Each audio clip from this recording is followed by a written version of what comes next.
instruction and teaching strategies to increase student learning. But they know their students and understand their needs and interests. They're data-driven, they're reflective, they're purposeful in instruction with relevant and authentic learning. Good. I like that. Very good. And student-centered is in there. Applied. Well, I can. It's applied in the other. I can write it. It's good. Red. No. Yeah. Okay.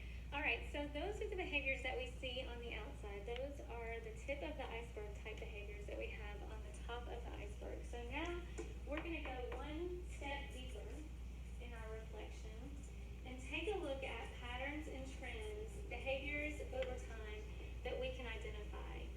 So what are some of the underlying values, beliefs, self-image of themselves, emotions, habits, experiences that make them who they are? We have just the things you see, okay? I have the hardest time figuring out how to view this on the big screen.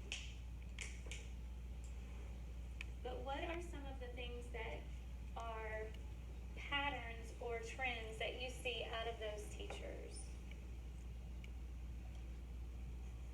One of the ones that I thought of, that's why I pulled this up a minute ago, one of the ones that I thought of was that they set high expectations to inspire and motivate and challenge their students.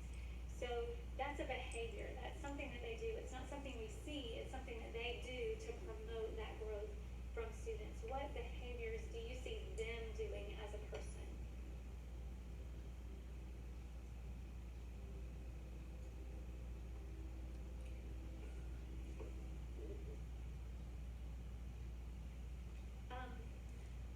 They Think change. of behaviors that you do as a teacher. They change their way based on. I mean, they change their mode of teaching to meet the children, and so they're internalizing how each lesson is going and how each lesson is related. Intuitive. They're intuitive.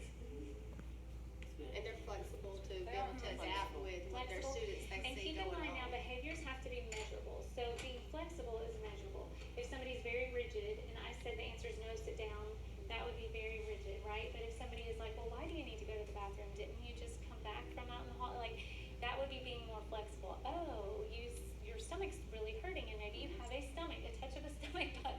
But by being flexible, investigating, that's something you could measure. So behaviors that you can measure would be the fact that they're flexible. What did you mention before that? And now some of these may be They're hard to see. Like, right. We see someone being flexible, but being a teacher who is flexible is also behavior that we exhibit. So, or their ability to adapt to what they notice is going on with their that's right. students. Is And like that would a be trend. measurable. You could graph someone's adaptability. If it's, at 10 o'clock every day, we turn to the next page, no time, we can't spend any more time on this, we must move on. That would be not being adaptable. Whereas someone who is a little bit more flexible, spends more time on something than they originally intended, is okay with things, that change their schedule. Being adaptable would be measurable. I also think the depth of their being able to, it's sort of being adapting to your students, but being able to, if you see, well, it goes back to seeing your children again, though. But I was just thinking about when you see, okay, this is where we need to be, and you see that it's not going that way, to redirect and to measure those children. You can measure that too.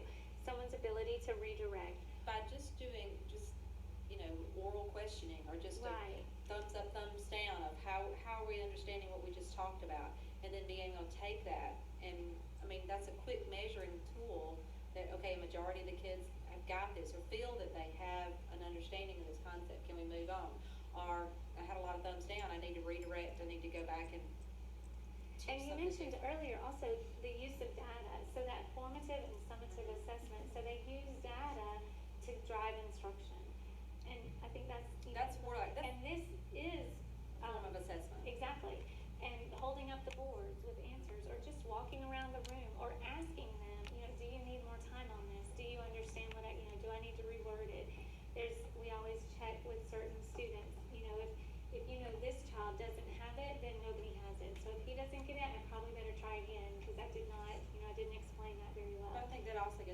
teachers knowing their subjects. And if you don't know your subject well, then if a student starts asking questions, then you can't, you don't have the background knowledge. And I think that's important. And that may not necessarily be something that you can measure